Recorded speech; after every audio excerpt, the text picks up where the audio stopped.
ወንድ ልጅ አላህ ጠንከር አድርጎ ፈጥሮታል እንጂ የደበቀውን ህመም ስቃዩን ቢያካፍለን ኖሮ ከሸክሙ ክብደት የተነሳ ወድቀን በተገኘን ነበር።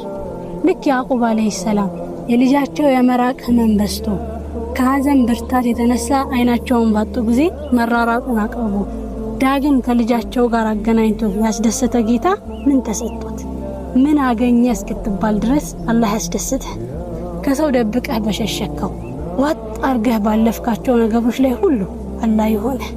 ልክ ሙሳና ሃሩን ስቃይ እንግልቱ በስቶባቸው አምባገነኑ ክፋትን እንዳይሰራ እንሰጋለን ባሉ ጊዜ አትፍሩ እኔ ከናንተ ጋር ነኝና ብሎ ያበሰረ ጌታ እንዳይመጣ ከፈራኸው እንዳይደርስ ከሰጋኸው ነገር በሙሉ አርቆ በወደድከው በተመኘኸው ነገር አላህ ያስደስተ።